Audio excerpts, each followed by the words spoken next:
Alright, so before we go to Nodcry, I have to talk about Paimon, her identity, who she is, because although they haven't really dropped any more Paimon lore on us, it's more so that they confirmed recently what she's not. We recently got trailers of the Four Shades.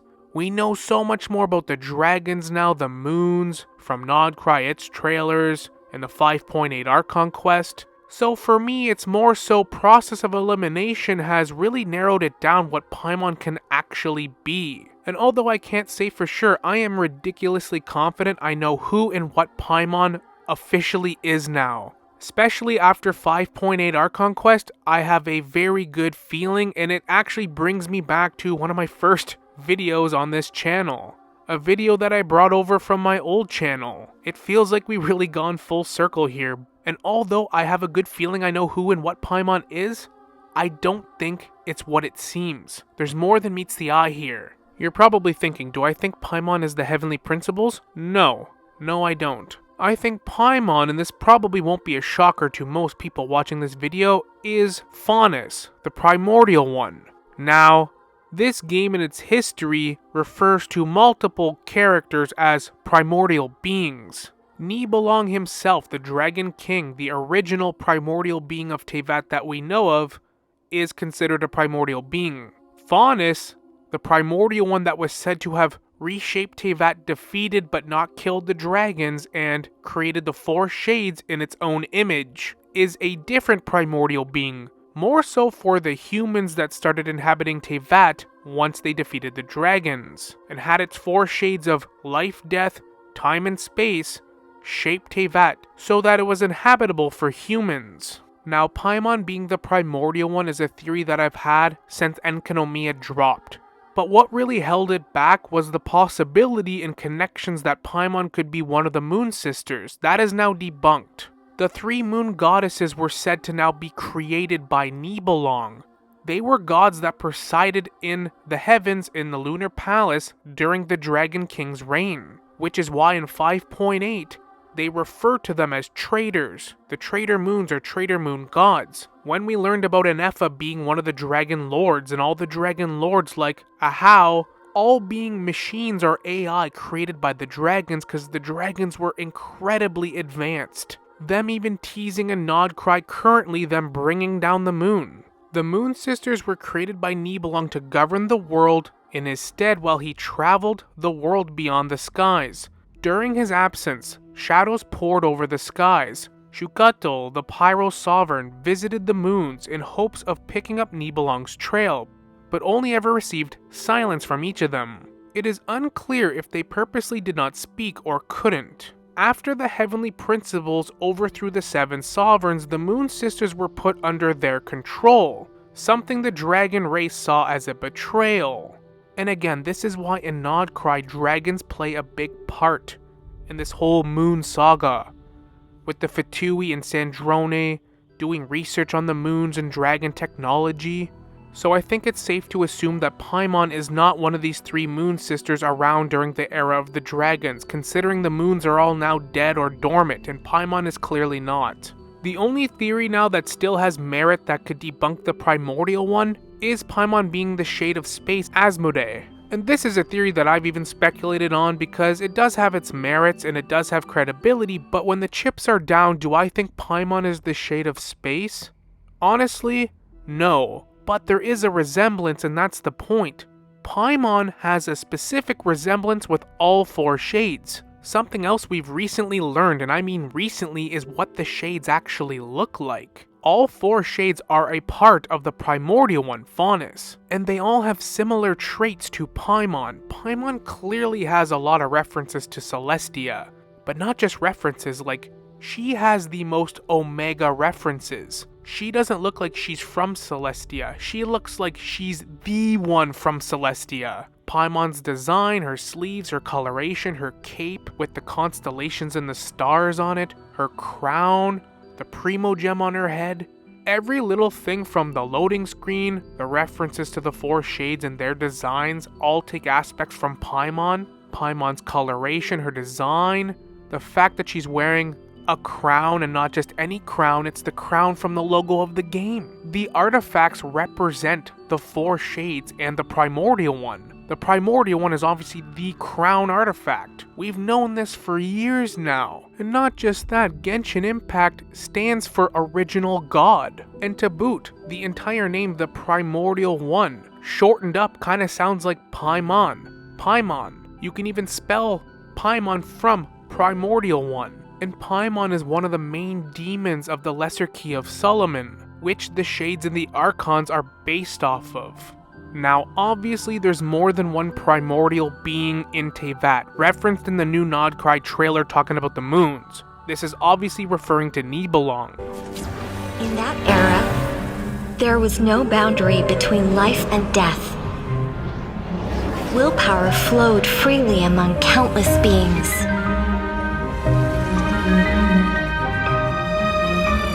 The primordial being that once ruled this planet made 3 moons rise from the earth. Primordial beings are the foundational entities in various mythologies or any kind of world depicted as the first ever beings to exist, embodying fundamental forces or concepts before the creation of whatever comes after. But that's what I find actually kind of interesting. Faunus was said to have been born with a crown and wings, but was born from some kind of cosmic egg, and that the very barrier of Teyvat that protects it is part of that shell, using its own eggshell to separate Teyvat from the universe. Something right away that the dragons did not take fondly to, since they actually built spaceships to explore. And do you ever notice how all the main functions of the game and the menu are all related with Paimon?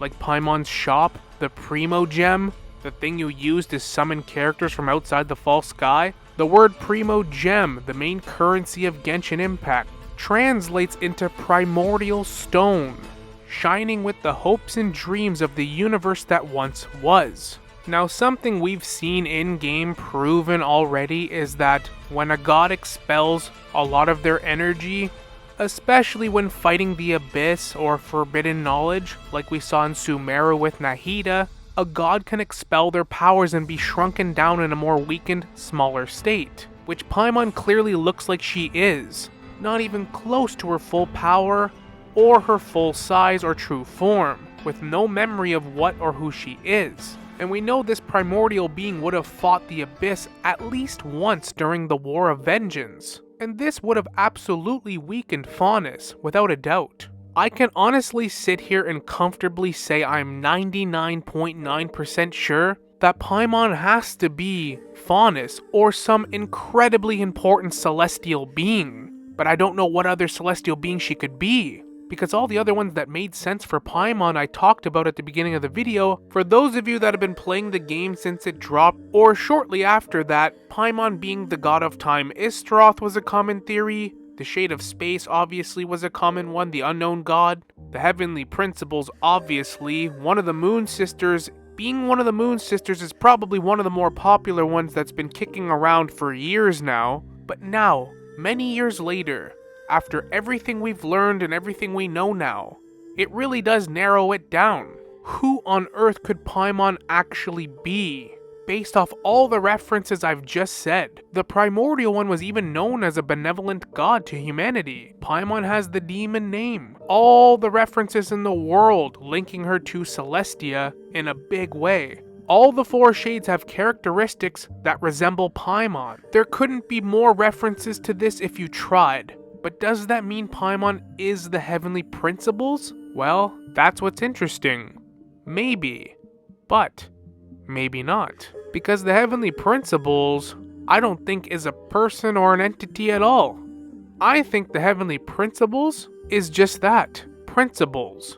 It's like a program, you see. There are so many red herrings and hints towards Genshin Impact being this simulated world, this giant samsara, this bubble world, the false sky and everyone's fates connected to the stars, the fake stars in the sky. Irminsul acting like a computer database for everyone and their memories, connecting everyone neurologically together in Teyvat, this giant bubble hive mind world. You can even see in the volcano this ancient dragon civilization. They have a shattered sky and their own little simulated bubble world they created as a little safe haven for dragon civilization. If Teyvat really is this prison bubble world, I think the heavenly principles are just principles, like coded rules integrated into Teyvat that you must follow, and the four shades are really the superpower here. They are the ones that have truly been upholding it, cursing Conrians with immortality, governing over the four major aspects of existence: life, death, space, and time.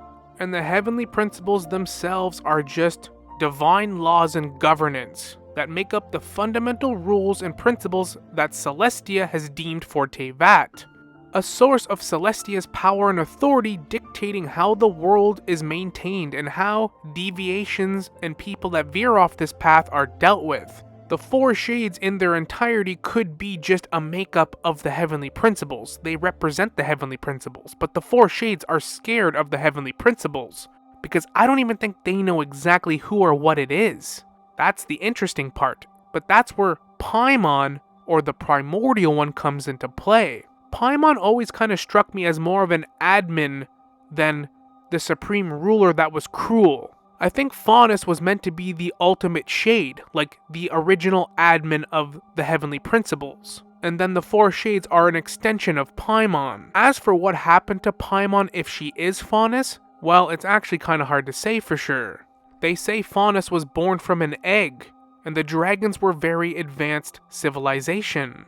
Maybe this is the dragon's doing and Paimon was born from this egg as a new piece of technology like we saw with the dragon lords created in Natlan, meant to make up this whole new world. Maybe there's been a dragon behind this all along, since we know for a fact that Faunus is based off Greek mythology, and in that depiction of Faunus, a primordial god associated with creation, light, and life, depicted as emerging from a cosmic egg and considered one of the earliest deities, even predating the Olympian gods. And in this depiction you can actually see a serpent intertwined around this god. I'm not trying to say that's what the Battle Pass trailer is showing us here, I'm just saying most dragons in Teyvat are depicted as serpent-like, and both serpenty dragons and regular dragons hatch eggs. I don't know. I'm not even sure what I'm saying exactly, but we know that the dragons were incredibly advanced. And it seems like Faunus was meant to be the original primordial puppet for humanity. It does not seem like they were the heavenly principles pulling the strings, because like I said, I think the heavenly principles is just like a program for this giant computer simulation. If you've played Amphorius at all, you'll know exactly what I'm talking about. But there's also other options here. There could be someone else, something else, pulling the strings. Now obviously I can't say for sure how long Paimon's been wandering around this small with no memories. What happened to her? Maybe she's an admin of Teyvat, or the original god that was meant to preside over Teyvat but got booted out. Maybe she betrayed the master when she realized what and who she is. Because the entire point of Teyvat is to free Teyvat at the end of the day. That's what the Fatui Harbingers are doing. That's what the Four Shades are preparing for. That's what the dragons tried to do, Conria. But I'm going to leave you with a thought. What if it is somebody else pulling the strings? What if somebody else integrated what we know as the heavenly principles and everything that we can see in the current Teyvat after the dragons were usurped? And right away it makes me think of Xenoblade Chronicles. Those of you might know exactly what I'm talking about. To give a very brief explanation, you go throughout this very epic journey in this fantasy-like world with the end goal to climb the world tree to Elysia, the heavens, where your dreams can become a reality, but no one's ever done it. No one's ever climbed to Elysia. It's impossible. Then you eventually learn later on in the game when you fall through the Cloud Sea, which is basically an apocalyptic Earth. Like our own real-world Earth, but it's apocalyptic, it's dead. Then you eventually learn that this world tree on the inside is just like a giant man-made tower. Very technologically advanced with robotics and all these fancy things. And that the world tree in this fantasy world is nothing but a simulation. Because Earth was on the brink of collapse and two scientists in this orbital space station used these conduits to create this whole new fantasy world, hidden by the world tree. And inside the World Tree still hides this massive tower that's built right to space. Honestly speaking, if you like Genshin Impact and the way they go about telling their story, you'd probably love the Xenoblade Chronicle games, to be honest. But the reason I bring this up is because, what if somebody else is acting in that manner? Essentially treating Teyvat like this giant bubble simulation, implementing these heavenly principles to uphold the rules of this world. Irminsul and the false stars, with everyone's fate and constellation also acting on their behalf. But much like Amphorius right now in Honkai Star Rail, people are trying to break out of the simulation, and that's what we've been experiencing this whole time. And Paimon, aka the Primordial One, was really just the main admin of this whole process. Not really much different from Pyra, I guess, in Xenoblade Chronicles 2. Kind of a similar role. And who better to be pulling the strings on all of this, if this is the case, than Kevin Kaslana himself? There is no way you can sit there and tell me this has not crossed your mind. This, at the end of the day, is a Hoyoverse game. There is no freaking way that Genshin Impact is not going to have its own export or variant version of a Kevin Kaslana. One of, if not the most infamous characters in all of Hoyoverse games, playing a role in some way, shape, or form in Teyvat. And the big reason why we haven't seen him in Teyvat, unlike the other games, is because Teyvat is this big secret. And if they were going to use Kevin for something, it's going to be something big. One last thing I'll leave you with before I wrap up the video is that line Pierro said in the recent trailer with the shades, referring to him. I already know the price of gazing upon the gods. So tell me, what is the price of killing a god? The god stays silent, as if the thought had never once crossed his mind.